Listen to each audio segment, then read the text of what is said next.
Problème 7. Le plus petit commun multiple d'un entier positif n et 18 est 180, et le plus grand commun diviseur de n et 45 est 15. Quelle est la somme des chiffres de n? Nous allons commencer par décomposer les différents nombres en produits de facteurs premiers. Commençons par 180. 180 divisé par 2 donne 90, que l'on divise par 2 pour obtenir 45. 45 divisé par 3, 15. 15 divisé par 3, 5. Et 5 divisé par 5, 1. Donc, 180 est égal à 2 au carré fois 3 au carré fois 5 puissance 1. 18 maintenant. 18 divisé par 2 donne 9. 9 divisé par 3 donne 3. Et 3 divisé par 3, 1. Donc 18 est égal à 2 puissance 1 fois 3 puissance 2 fois 5 puissance 0. Je garde cette écriture 5 puissance 0 parce qu'elle va nous servir plus tard. 45 ensuite, divisé par 3 qui donne 15. 15 par 3 donne 5, par 5 donne 1. Donc 45 égale 2 puissance 0 fois 3 au carré fois 5 puissance 1. Même remarque que précédemment. Et enfin 15, divisé par 3 donne 5, 5 divisé par 5 donne 1. Ainsi 15 égale 2 puissance 0 fois 3 puissance 1 fois 5 puissance 1.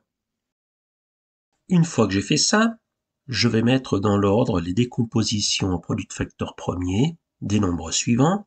Le PPCM de n est 18, qui vaut 180, c'est-à-dire 2 puissance 2 fois 3 puissance 2 fois 5 puissance 1, 18 qui est égal à 2 puissance 1 fois 3 puissance 2 fois 5 puissance 0, n que j'écris sous la forme 2 puissance a fois 3 puissance b fois 5 puissance c, puisque pour l'instant, la seule chose dont je dispose, c'est que comme le PPCM contient les facteurs premiers 2, 3 et 5, n les contiendra aussi. Mais par contre, je ne connais pas les exposants.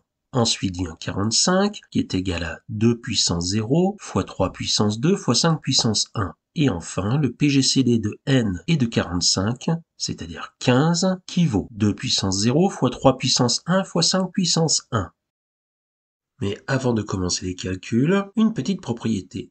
Si a et b sont deux entiers naturels supérieurs ou égaux à 2, a s'écrivant P1 puissance 1 fois P2 puissance A2 fois P3 puissance A3 fois etc.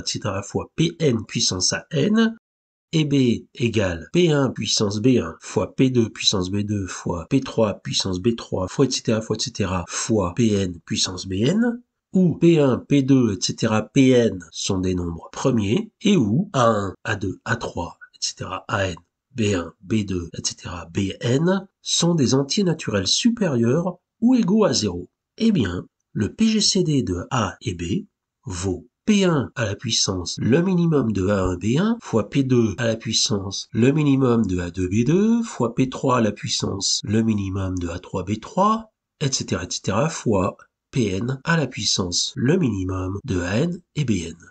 Et le PPCM de A et de B est égal à P1 à la puissance, cette fois-ci, le maximum de A1 et B1, fois P2 à la puissance le maximum de A2 B2, fois P3 à la puissance le maximum de A3 et B3, fois etc. fois Pn à la puissance le maximum de An et Bn.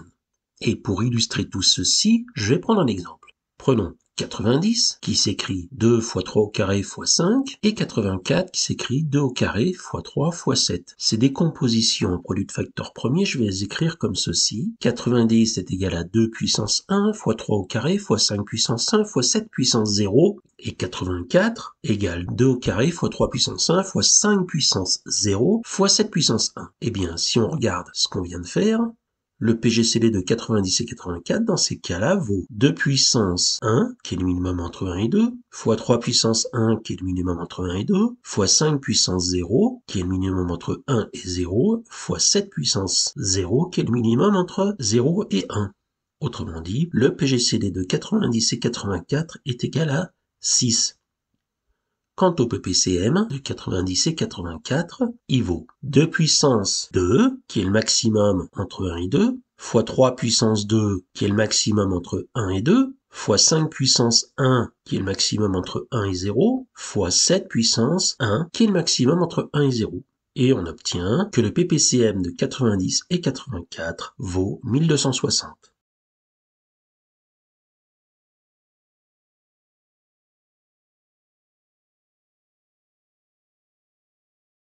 Dernière ligne droite. Dans l'écriture donc du ppcm, l'exposant du nombre premier 2 étant 2, 2 est le maximum de 1 et de A, c'est-à-dire que A est égal à 2. Pour l'exposant du nombre premier 3, qui vaut 2, 2 est donc le maximum entre 2 et B. Cela signifie qu'on ne sait pas vraiment combien vaut B, mais en tout cas on sait qu'il est plus petit ou égal à 2. Et enfin, pour l'exposant de 5, 1 est donc le maximum entre 0 et C, ça veut dire que C est égal à 1. Et dans l'écriture du PGCD, 0, l'exposant de 2, est égal au minimum de 0 et de A. Ceci implique que A est égal à 2 ne pose aucun problème. Ensuite, l'exposant de 3, qui vaut 1, est égal au minimum de 2 et de B. Ceci implique que B est égal à 1. Et enfin, l'exposant de 5 qui vaut 1 est égal au minimum de 1 et de C. Ceci implique que C est égal à 1 ne pose pas non plus de problème. Conclusion, n est égal à 2 au carré fois 3 puissance 1 fois 5 puissance 1, n est égal à 60. Et la somme 6 plus 0 vaut 6. La bonne réponse est B.